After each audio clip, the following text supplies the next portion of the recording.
छाया English में कहते हैं शैडो, छाया किसे कहते हैं। एक बार इसकी डिफिनेशन देख लीजिए।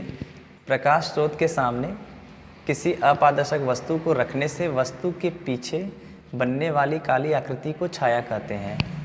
तो प्रकाश तो सब जानते हैं, अपारदर्शक वस्तु भी इसके पहले पढ़ा दिया गया है, इसके पिछली वीडियो में आप जाके देख सकते हैं। तो अपारदर्शक वस्तु किसे कहते हैं, जिसमें प्रकाश की जो किरण है वह आर पार न जा सके, उसे अपारदर्शक वस्तु कहते हैं। जैसे टेबल हो गया, कुर्सी हो गया, मेज इत्यादि। ठीक है, तो प्रकाश के सामने किसी अपारदर्शी वस्तु को रखेंगे हम, प्रकाश आ रहा है उसके सामने हम रख देंगे तो उसके पीछे एक काली आकृति बनेगी, वस्तु के पीछे एक काली सी आकृति बनेगी, तो उसी को हम कहते हैं छाया या परछाई भी कह सकते हैं। तो सिंपल से है कि प्रकाश के सामने कोई अपारदर्शक वस्तु रख दीजिए, जहाँ से प्रकाश आ रही है उसके सामने कोई भी वस्तु रखिए, लेकिन वो जो वस्तु होना चाहिए अपारदर्शी होना चाहिए, पारदर्शी नहीं होना चाहिए।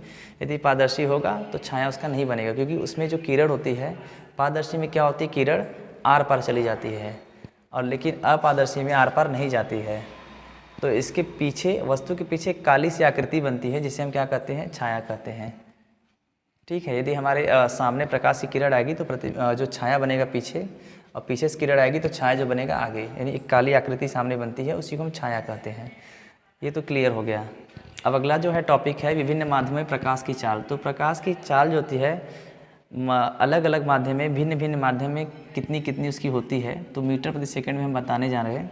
जैसे निर्वात में कितनी होती है, वैक्यूम में, तो 3 × 10⁸ मीटर प्रति सेकंड होता है। पानी में प्रकाश की चाल कितनी होती है, तो 2.25 यानी 2.25 × 10⁸ मीटर प्रति सेकंड होता है। कांच की बात करें तो कांच में होता है 2 × 10⁸ मीटर प्रति सेकंड, और तारपिंग का तेल इसमें 2.04 × 10⁸ मीटर पर सेकंड। तो ये प्रकाश की चाल मीटर प्रति सेकंड है।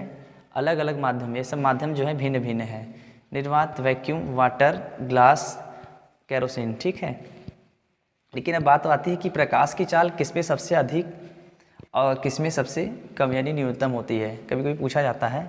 तो यहाँ तो आप देख के समझ सकते हैं कि प्रकाश की चाल सबसे अधिक किसमें है, तो निर्वात में। ये हमेशा याद कर लीजिए, प्रकाश की जो चाल होती है, स्पीड होती है, सबसे ज़्यादा निर्वात में होती है, निर्वात में सबसे अधिक होती है। ठीक, इसको फर्स्ट मान लेते हैं। और सबसे कम, तो कम इसी में देख लीजिए, सबसे कम कहाँ है, यहाँ है 2, सिर्फ 2 × 10⁸, बाकी देखिए सब इससे ऊपर यहाँ पर ही हैं। तो ये सबसे कम है, तो क्या है, कांच। तो कांच का मतलब ये हुआ कि ठोस।